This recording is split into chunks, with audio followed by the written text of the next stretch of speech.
ہندوستان ایئروناٹکس نے بالآخر تاجیس MK-1A کی پرواز کا اعلان کیا ہے۔ اگرچہ یہ اعلانات پہلے بھی کئی بار کیے گئے ہیں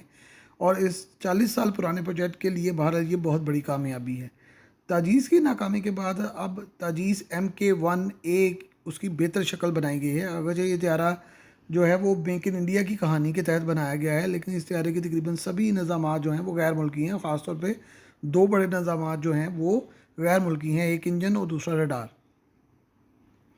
اس کے انجن کے بارے میں کئی مسائل کا سامنا رہا ہے، کیونکہ پہلے انجن کو جانچنے میں کافی عرصہ لگ گیا، اس کے بعد ملکی انجن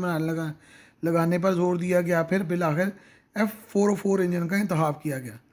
امریکہ سے معاہدہ طے پا گیا، لیکن بعد میں پھر اس انجن کی فراہمی اس لیے روک دی گئی کہ انجنوں کی قیمت بڑھ گئی ہے، اور پھر انڈیا نے مجبوراً ان کی قیمت بڑھا کر اس کی جو ہے وہ ادائیگی کی۔ اب انجنوں کی فراہمی کی تیاری کا سلسلہ جو ہے وہ شروع ہو گیا ہے اور ان کو تیاروں میں نصب کرنا بھی شروع کر دیا گیا ہے۔ تو اب F404 انجن کے ساتھ جو ہے وہ طیارہ جو ہے وہ تیار ہو گیا ہے اور بہت کامیابی سے جو ہے وہ اس میں نصب کیا جا رہا ہے۔ جو دنیا میں کم سے کم یہ انجن جو ہیں بڑے کامیاب انجن ہیں، اور یہ دنیا میں کم سے کم 15 طیاروں میں کامیابی سے خدمات سر انجام دے رہے ہیں۔ بھارت مستقبل میں طیاروں کی دیکھ بھال کے لیے امریکہ کا منت رہے گا۔ اس کی بڑی وجہ یہ ہے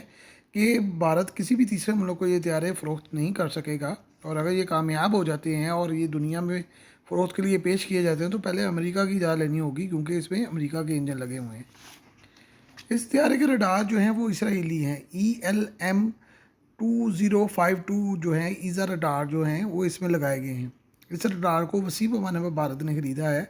اور یہ بڑا جدید رڈار ہے جو کہ MiG-29 اور جگوار طیاروں میں بھی لگایا جا رہا ہے۔ جنوبی کوریا نے اسے اپنے FA-50 بلاک 20 میں لگایا ہے، اور یہ بھی ایک حیرت انگیز حقیقت ہے کہ عالمی سطح پر یہ بات جو ہے بہت زیادہ کہی جا رہی ہے کہ یہ رڈار چین نے بھی مارکیٹ کیا ہے،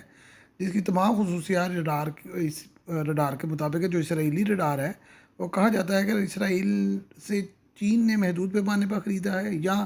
خفیہ طور پر اس کی نقل کی گئی ہے، اور یہ عالمی مارکیٹ میں اویلیبل ہے سیل کے لیے، اور اسے جو ہے وہ اسرائیلی جو رڈار ہے اس کی نقل قرار دیا جا رہا ہے۔ تاجیس MK-1A پرانے تاجیس طیاروں کی خرابیوں اور کمیوں کو کم کرنے کی کوشش ہے۔ 2024 میں پہلی پرواز کے بعد سے ابھی تک اس کی پرواز نہیں ہو سکی تھی، اور اس کو ٹرائل کے لیے جو ہے وہ فضائیہ کے حوالے اب کیا جا رہا ہے۔ ایسے 4 اسکواڈرن جو ہے وہ فوری حاصل کرنے کا آرڈر دیا گیا ہے، یعنی 64 طیارے فراہم ہوں گے، اور اس کے جو پلانٹ کی کیپیسٹی ہے وہ 28 فائٹرز جو ہیں وہ پر ایئر ہیں، یعنی 2.5 سالوں میں یہ طیارے تقریباً مکمل طور پر بھارتی فضائیہ کے حوالے ہوں گے، اگر امریکی انجنوں کی فراہمی جو ہے اس میں جو ہے وہ خلل نہ آئے، اور یہ بہت بڑا فیکٹر ہے، کیونکہ ان انجنوں کی وجہ سے پہلے بھی تاخیر ہو چکی ہے، اور بھارت اور امریکہ کے درمیان کشیدگی کی وجہ سے امریکہ F-35 کی آفر، انڈیا جو ہے وہ F-35 کی آفر مسترد کر چکا ہے۔ ڈرون اور نیوی کے جاسوس طیاروں کی آفر جو ہے وہ ڈکلائن کر دی گئی ہے۔ ایسے میں اگر ان انجنوں کی فراہمی رک گئی تو یہ پروجیکٹ پھر رک جائے گا، اور اس طیارے کی جو پرواز ہے وہ پھر ایک خواب بن کر ہی رہ جائے گی۔